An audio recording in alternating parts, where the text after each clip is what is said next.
In today's video, we're exploring Meteora, one of the most beautiful places in the world. One big favor before we dive in is to give this video a thumbs up and subscribe if you like content like this.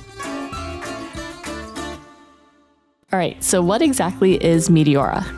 It's a stunning area in northern Greece, about 4 hours away from Athens, next to Kalabaka. It's famous for its monasteries built on top of incredible rock formations. The name Meteora means suspended in the air, which perfectly describes these breathtaking structures. It's a UNESCO World Heritage Site, and I definitely think it's worth a day or two out there. We flew to Athens and spent one night there before heading to Meteora the next morning. We'll cover things to do in Athens in a future video. There are a few ways to get to Meteora. You can rent a car, but the drive is about 4 hours and you'll have to pay for gas and tolls. Another option is to book a 1 to 2 day trip with an organized tour and they'll take care of everything for you. The third option is to hop on a train and join a day tour or rent a car when you get to Meteora, and it's a 4-hour train ride. Be sure to book train tickets in advance since they can sell out the day of. You'll want to print out your train ticket as well in case the conductor does not acknowledge the electronic copy. Sometimes the train can be on strike, so you'll have to find a bus instead. Luckily, we were fine that day. In Athens, you'll head to Larissa Station and take the train to Kalabaka, which is a town right outside of Meteora. If you have luggage, make sure your bag isn't as big as mine, or else you're not going to put it up. And there are about 6 luggage slots for bigger luggage in the front, but we checked ours in just because I didn't know what the situation was going to be like, and it's also peak season. It's also €5. In case you get hungry, there is a cafe section on the train that serves snacks and drinks.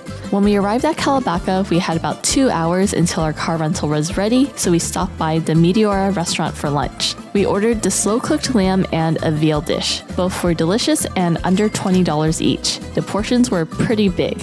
After that, we went a few doors down to get some ice cream for dessert.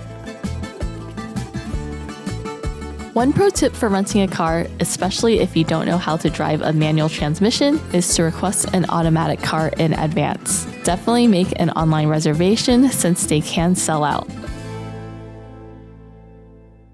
There are a total of 6 monasteries. The 3 most popular are the Great Meteoron, Holy Trinity, and Valerium. Most of the monasteries have a museum inside where you can see various artifacts and learn about the history. However, the real highlight are the stunning views of the rock formations. Take the time to admire the scenery before exploring inside. If you're a James Bond fan, the Holy Trinity Monastery was featured in the 1981 James Bond movie For Your Eyes Only. You'll have to climb over 130 stairs, but there is a great lookout point to take some photos. One benefit of renting a car is that you can stop for photo opportunities along the road. We definitely took advantage of this and got amazing shots during sunset and sunrise. Joke's on you, this is a video. What? Hello, friends! There are a few important pro tips for visiting Meteora. The first one, and the most important, is to know the dress code.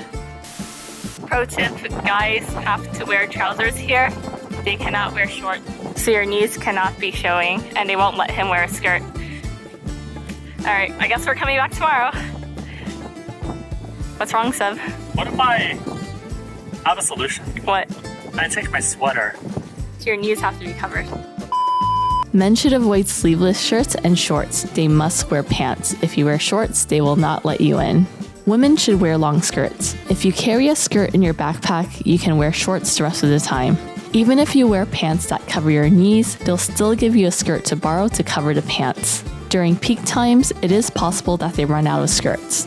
The monasteries require shoulders to be covered at all times, so have a light cardigan or a shawl if you're wearing a tank top. Next up is that you need to pay entrance fees at the monasteries. Tickets were €3 per person, so if you do end up visiting all 6 monasteries, expect to pay €18. The next tip is that you should check the opening hours of each monastery before your visit, so definitely plan in advance. Every monastery is closed on a different day of the week, except Fridays, where 2 monasteries are closed. This means that if you want to visit all of them, you need to visit over a 2-day period of time. If you want to avoid crowds, get there right when the monasteries open. However, even when we did get there right when it opened, we could see tour buses starting to park. So you might have like a 10 or 15 minute head start before the tour buses. Another benefit of going in the morning is that it's a trek to get to some of the entrances of the monasteries. To reach some of them, you'll need to climb over 300 steps and walk uphill, which can be very exhausting in the afternoon heat. Yeah, it took 5 minutes to climb all the way here. So I'm guessing with tourists, it'd be 10 to 20 minutes because it's too hot to go that fast. And you're basically fighting for the staircase.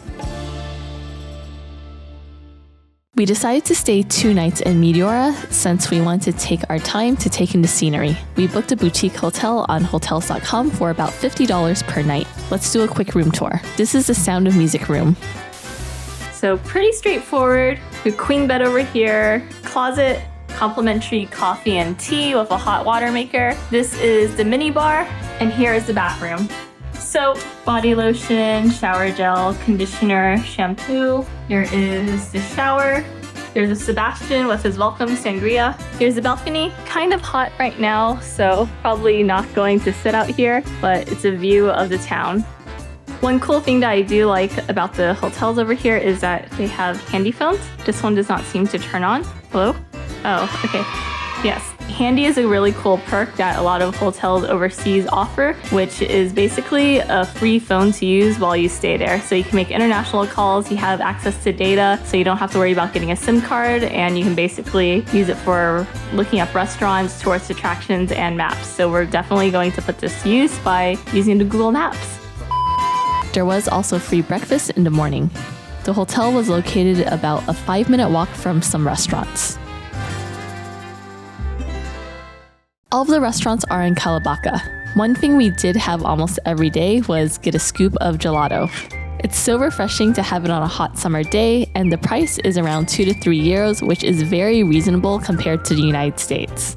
Fresh pressed juice was also 2 to 3 euros, which is a relatively great price given that some US places charge $10 or more for fresh juice.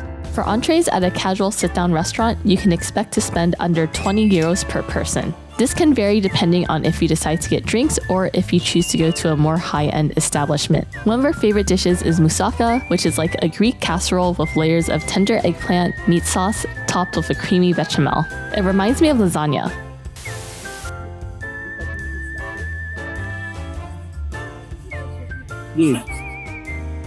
That's my favorite dish at the bunch of all 3. Another favorite dish is lamb shank. It's flavorful, slow cooked, and fall off the bone tender. There are lots of taverns in the area that have good casual dining. We went to Yama's Tavern and had souvlaki and pasta, which were both pretty good and reasonably priced.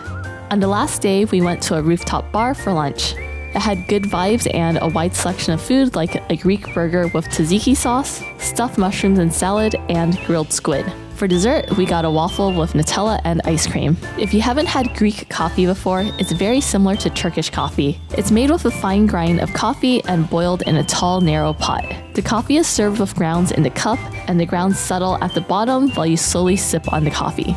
After going back and returning the rental car, we went to Mikkel for some coffee before catching a train back to Athens. Overall, if you're visiting Greece, I definitely think it's worth making some time to visit Meteora to enjoy the scenery, admire the incredible history, and visit monasteries that look like they're floating above the ground.